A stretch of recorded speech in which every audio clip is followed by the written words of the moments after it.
Stepping aside just from the question of accounting standards and looking at the value of reporting and accounting within entities particularly, but also to other parties. If, for example, you are a smallish proprietary company, you're not required to lodge financial statements, what should you be doing about your own accounting and reporting within your own sphere? On the one hand, you could take a very simple view of this, that the corporation's law requires you to have adequate books and records, and a basic set of accounts every now and again will be part of complying with that requirement. And you might take the mentality that this is largely a tick-the-box compliance exercise that, if anything, is taking time away from the business. That's one mentality. I think the other mentality is to look at what we are trying to do in general purpose financial reporting and think about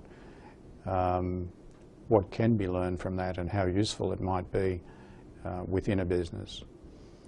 For example, financial instruments are thought to be a very complex part of general purpose financial reporting, and they can be. It is possible to have some very structured, difficult, sculptured circumstances in which determining the correct accounting is quite difficult. But the basics of that area are things that I think any business would need to think about.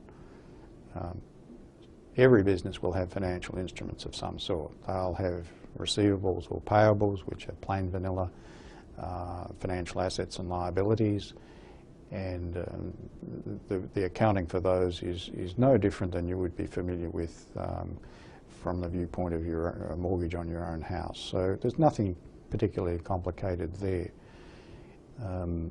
But as soon as you start to enter into other types of instruments, you really do need to pay attention.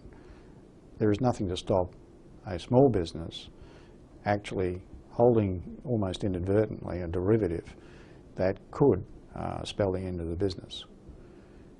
We've certainly seen examples of small entities with fairly exotic derivatives, sometimes blissfully ignorant of how exotic they are. But just as a large business can be blown out of the water with a derivative, so too can a small one. So when you're managing a business, you need to understand how a derivative works, how you might actually become involved with one accidentally, and what you should be thinking about over time while you hold it.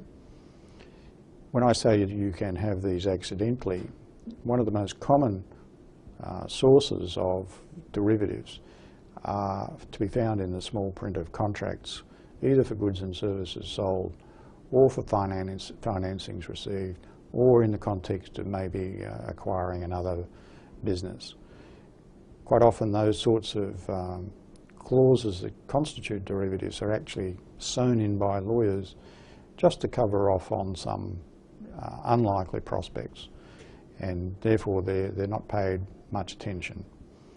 Well, at the other end of life in the large companies, those same sorts of clauses were the clauses behind why banks have got enormous problems with credit risk derivatives that previously were thought to be the source of a lot of money and no risk. They turned out to be anything but riskless.